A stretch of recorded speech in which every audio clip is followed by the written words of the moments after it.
Hello and welcome to my third video on this module. This time it's a self-critique of a coaching session, looking specifically at the coaching process that I use. Starting with the basic coaching process model that was presented to us in the lecture and appears on the UK SCA website.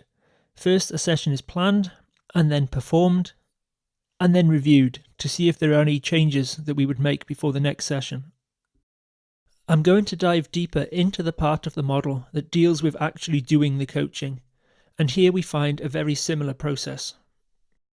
The athlete performs an exercise, the coach observes it, and then provides feedback in order to improve the athlete's performance. Obviously, as it's the observation and feedback parts of the process that are performed by the coach, these are the elements that can be looked at during this review. As I've chosen to film a session with a single athlete, I think observing his performance was quite easy, and so I've chosen to analyse how I provide feedback. I filmed an in-season session with this cyclist, who you've seen before in previous videos. After a warm-up, we measured his counter-movement jump height using the excellent MyJump program on an iPad. This is part of a monitoring system that fits within the plan, do, review process that we saw earlier. In this case, he'd already had a technical training session on the same day, and his figures were slightly off his best. The session plan was therefore slightly modified, with a reduction in plyometric volume, and I made sure he took adequate rest during the session. This conscious extension of the breaks may have affected the volume of feedback I provided by giving me loads of time in which to provide it. This athlete's visual learning style suits the use of video feedback, and athletes often respond well to a challenge, beating previous scores or other squad members. So this jump testing is a good way to get an athlete motivated and start a session, as well as providing measurable results. As the saying goes, if you're not measuring, you're guessing.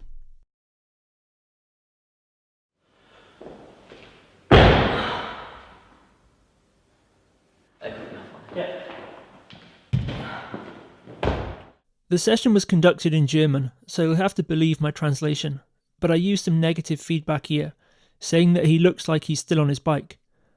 I tried to correct this with an internal cue, use your arms, and an external cue, jump high. The positive feedback following his correction is very short in comparison, the single word, good. Sie bist immer noch beim Lenken. Lenker auf, ja. Mitnehmen, Blitze, aufspringen.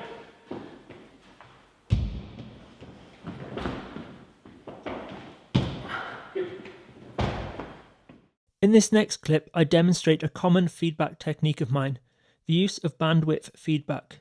Sadowski et al. Describe bandwidth feedback as a technique to reduce the frequency of feedback by allowing for an acceptable range of error.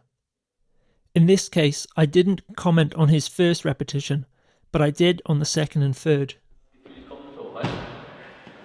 Du bist immer noch auf dem Fahrrad. Ja. Besser. Genau wie im Fahrrad raus. Knie hoch. In this example, I provided an early correction, and then at the end of the action, the athlete himself questioned his positioning at the end of the second pull.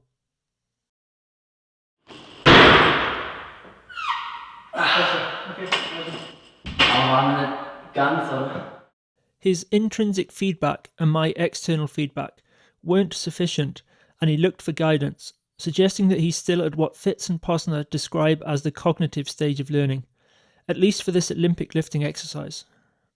In this case, we used video to reinforce his mental image of the movement and tried to provide a link between what it looks like and how it feels. This is a pattern that occurred frequently during the exercise, as the athlete tried to understand the movement. One problem with the bandwidth approach is determining how much error is acceptable. Risberg, in his coaching book, argues that beginners should have a wider bandwidth than experienced athletes. As the athlete's skill improves, then the bandwidth should narrow and the feedback become more technical. One thing I'm worried about watching this exercise is that I might be overwhelming the athlete with too much information. He's an excellent skills coach for cycling, and he's studying to become a teacher for disabled children, so he's definitely an athlete who likes information, and he will ask questions to make sure he understands, which is a good thing. But Rissberg argues that a coach should direct an athlete's attention to the most important information without overloading them. I'm not sure if I've got the balance right here. Once again, apologies that it's in German, but you can at least get a feeling here for the sheer volume of information that I'm providing. Aber ich versuche jetzt langsam zu sein hier unten, weißt du? Wenn ich hier schon so schnell bin, dann... Aber es soll nicht... Wenn du von hier gehst, Ja. ist Knie, Knie, dann kommt die Hüfte rein, dann beides und dann Sprunggelenk. Ja. So ist ein Gelenk, 2 und dann 3. So es will Und jetzt hier, dann erst. bis und dann. hier und dann. Ja. So es fängt relativ langsam an, weil du nur ein Gelenk nutzt. Und dann 2 und dann 3. So es wird schneller. This athlete appeared in my squat video because of the way he favours the posterior chain, and here the break between the power cleans and squats was filled once again with technical discussions. We really did spend a long time talking during this training session. Aber schön, weil ich immer hier... Aber das machst du auf dem Fahrrad. Genauso habe ich dann mit dem letzten Video gesagt, dass du dann siehst genau wie der Fahrrad raus. Ja, ich gehe auch nicht so, sondern so. Yeah. As we got into the work though, his performance obviously fell within my acceptable limits, because apart from the occasional good or easy, I pretty much fell silent.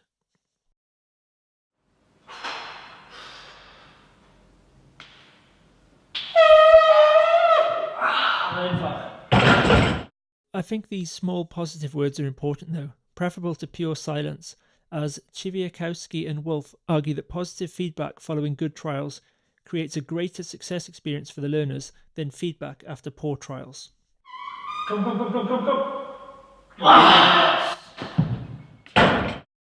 This experience of success and the positive environment leads to greater motivation and enhances the learning process. If we zoom back out to my coaching process model, one change I would make in response to watching how I provide feedback is to add a cue before the athlete starts a set. This should help with the clarity of my message and refocus the athlete's attention after we've been sat down chatting. There's a large body of evidence supporting positive external cues, summarised by Winkelmann, who said that once the primary coordinative limitation has been identified and prioritised, then the coach should provide the athlete with an individualised external focus cue. You can see how this fits into the coaching process model I've presented. And he goes on to say that by adopting an external focus of attention, the athlete will perform better during the context of the practice, whilst also encouraging the retention and transfer of the practiced motor skill. So if we look at the coaching cues that I did provide during the session, we can see that there was a mixture of external and internal focus cues. Short and long, constructive and negative. And that's something I need to tighten up on. Whilst reviewing the footage, this clip really jumped out at me. While squatting, I say things like good and well done. But we've seen how the power clean was the worst of the exercises he performed, and here I say, don't do this. This fits with the findings of Halperin and his group, who found that boxing coaches provided more positive feedback in winning bouts than losing bouts, and more controlling feedback when losing. This is the athlete's weakest exercise, and my language unfortunately reflects this. In conclusion, the biggest takeaway message from this review process for me has been the need to add a cue in before the athlete starts to perform, in order to refocus this athlete's attention. This is especially important as we tend to sit around talking quite a lot between sets. This cue needs to be clear and concise. In fact, Joe DeFranco in his blog suggests that it should be a maximum of 2 words long. In order to maximise performance during the training and to promote retention of the skill, the cue should have an external focus. And finally, I need to stay positive. Positive feedback will help to improve the training environment, motivate the athlete, and optimise the skill learning process. So that's it for my final video on the practical module. Watching myself coach has been a really worthwhile, if sometimes cringeworthy experience. Thank you very much for watching.